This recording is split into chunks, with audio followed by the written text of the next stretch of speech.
Les insultes liées à l'ignorance. Mais pourquoi les gens sont si méchants?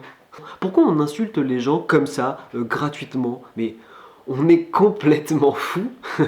Je me vois encore insulter les gens en regardant la télévision juste parce qu'il a dit un truc où j'étais peut-être pas d'accord avec lui. Alors heureusement, ils entendent pas. C'était un jugement gratuit mais basé sur rien. Et avec Internet, les insultes sont devenues beaucoup plus courantes. C'est beau de s'intéresser aux problèmes d'harcèlement dans les écoles, mais quand on sait que les enfants imitent les adultes, ouais, apparemment c'est quand même plus facile de faire la morale aux autres, parce qu'on a toujours l'impression que le comportement des autres est toujours plus choquant que le nôtre. On va pas non plus avoir de l'empathie et chercher à la comprendre. On va pas faire ça, c'est complètement nul. On insulte les gens de la télévision, on insulte dans la vraie vie, mais uniquement par habitude, parce qu'on ne réfléchit pas à savoir si c'est fondé ou pas. Bon, c'est vrai que quand on entend un homme politique parler, ça aide pas à calmer les choses non plus. Alors attention, je vais dévoiler la vérité sur les êtres humains. Nous sommes tous composés de qualités et de défauts. Waouh, mais quelle vérité! C'est à chacun de cultiver ce qu'il pense être juste. Alors certains développent de l'altruisme, et puis d'autres du narcissisme. Les deux n'auront pas le même effet dans le monde. Vous comprenez? Si dans un plat vous mettez du sel ou du sucre, et selon la quantité, votre plat n'aura pas le même goût. Vous comprenez? Oui, vous avez compris.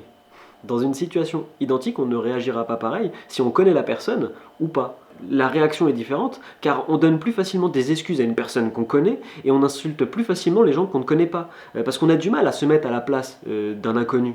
Ça doit sûrement nous faire peur. 80% des handicaps sont invisibles et ces gens-là ne bénéficient pas de l'empathie que peut avoir une personne en fauteuil roulant.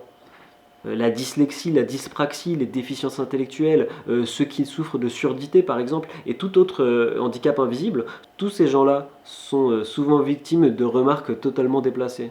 On a tous l'exemple de certains joueurs de foot qui se font insulter parce qu'ils ne savent pas parler.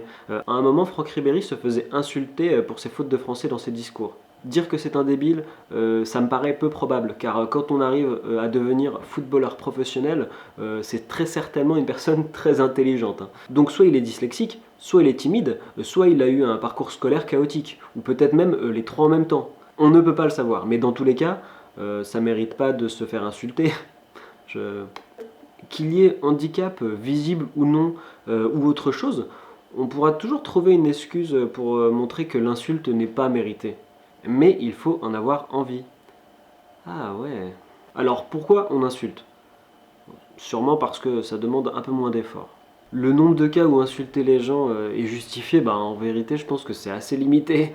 Ça fait peut-être du bien sur le coup de déverser sa haine comme ça gratuitement sur le moment, mais je vois pas bien le côté positif que ça peut apporter sur le long terme. Là comme ça, là, je vois pas. Enfin, après moi je dis ça comme ça. Hein.